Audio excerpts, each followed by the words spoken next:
Hey, what's going on, fishy people? We're back again for part 2 of breeding clown killifish. Right here, I'm showing you one of the tiny fry that I spotted. And what made me kind of document all of this was the fact that I was seeing fry pretty much every day. I would find a small fry hidden up in the corners, and I wanted to document everything that was going on and kind of keep you up to date on how this breeding project is going. So I still have one male and one female that they're both responsible for all of the fry that you will see in this video.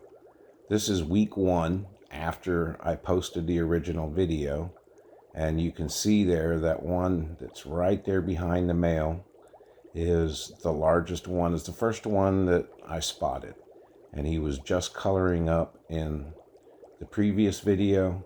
And here at week 1, he's the biggest one in the tank. And I'll talk about him later.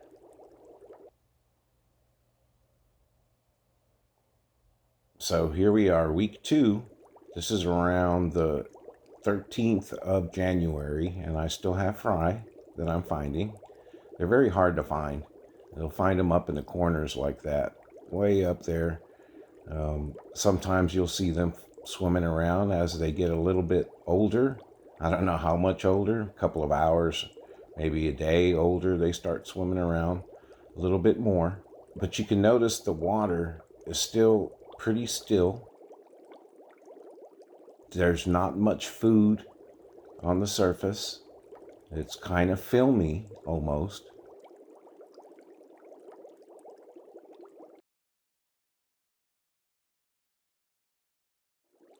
Here we go on week 3. And with week 3, you can see that fry, the adolescent fry, I guess you would say by now, he's much bigger, much more active. I added a little bit more flow, continuing to use the Bacter AE as the feeding source. And really, they seem to be enjoying it. I'm feeding more than just once a day now. After the 3 weeks of raising the fry, I started noticing that I wasn't getting as many survivors. So I started to feed a little bit more often. Still very small amounts, just 2 or 3 times a day versus just once a day or every other day.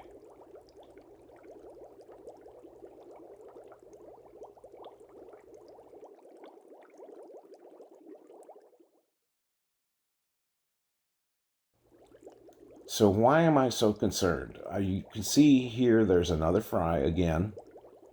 This is several weeks later. We're now into the 25th of January. And I still have plenty of fry. The adolescents are there. They seem to enjoy the Bacter AE, as you can tell. There's one out of focus close to the front top right.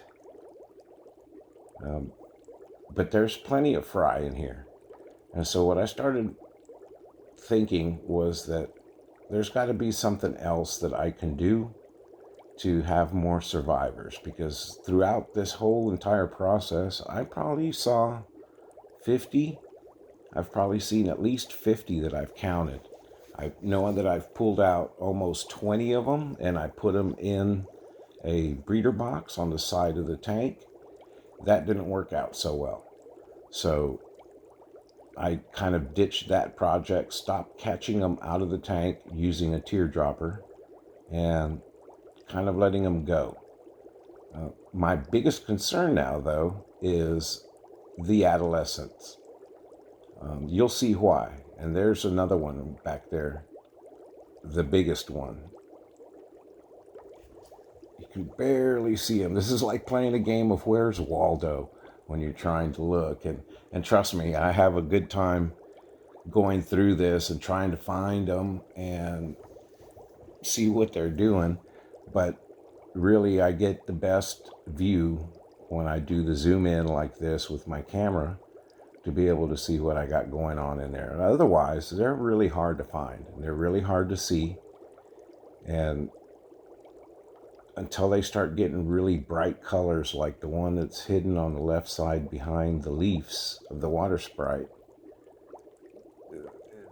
they're difficult. And even when they color up, they're difficult because of the patterns on their bodies. They camouflage really well. So you can see here there's 3 fry. The adolescents, one that's maybe a week old, and then there's also a fry that's a couple of days old right underneath the adolescent. So this gets confusing. In the first video I posted that there was 3 generations of fish, and I'm pretty confident that I could call it 3 generations of fish since I had the parents, I had the fry, and then those fry grew out and had more, which is this group of fry that we're seeing. So this is the 3rd generation. But how do you really count the generations when I have all of these different fry in here at different sizes because they were born at different times or they hatched at different times? So now I'm thinking I still really only have 3 generations of fish, but in this generation there's different age levels or age groups. I don't know what the proper terminology is, but I still think that this is basically the 3rd generation because they're coming from the 2nd generation parents. So yeah, I can see where this could get a little confusing, trying to document what we have as far as F1s, F2s, but really these are F3s. Well, depending on where you start, if the parents are F1s and then the F2s had babies, then which these are the babies of the F2s, then these are F3s.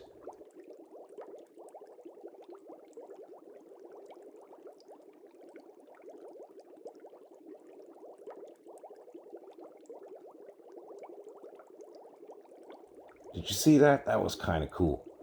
I'm probably going to go back and do a little bit of editing on that and see if I can capture a slow motion spot of that little fry that darted underneath on the bottom of it.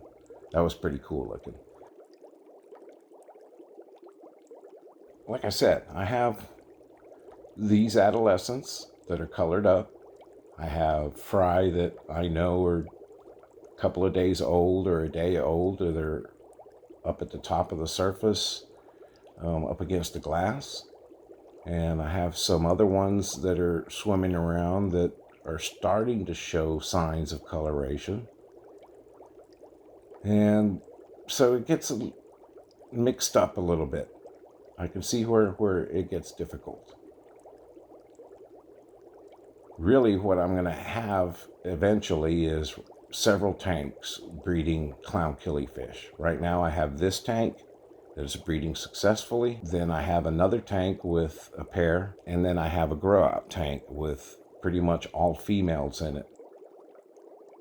Eventually, at some point, I'll have a 3rd tank because I believe I have a couple of males in this group of fry. So I will start a 3rd tank and hopefully put a pair in there, and maybe they'll start breeding as well. My intent is that I would like to have a lot of clown killifish because they are hard to come by, and the more success I can have breeding them, the more I can share and get them into your tanks.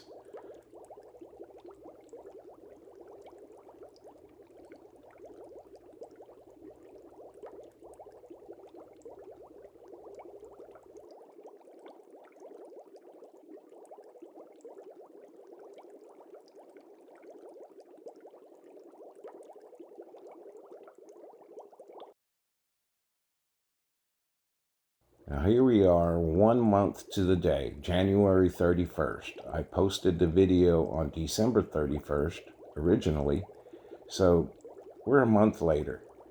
And just as kind of giving you perspective. There's a newly hatched fry. He's a couple of days old, or she, whichever it is. And that water sprite plant that's behind it is the spot that most of this footage is covering. That's where they seem to like to congregate and hang out and gather in numbers. There's a couple of other spots where I find them swimming around, and there's a lot more in here than what I think. I just know there is, because I find them all over the place when I'm taking this footage.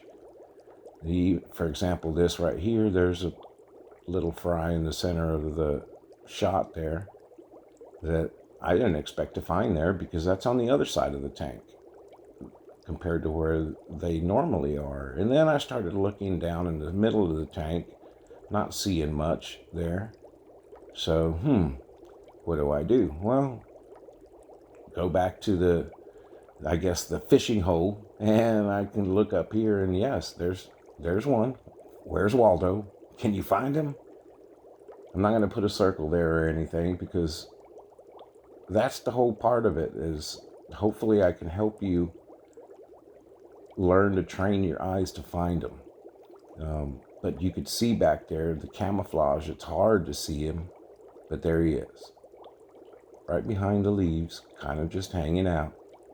And we'll talk about why I think I need to pull all of those out. All of the adolescents that are big enough, I need to start pulling out.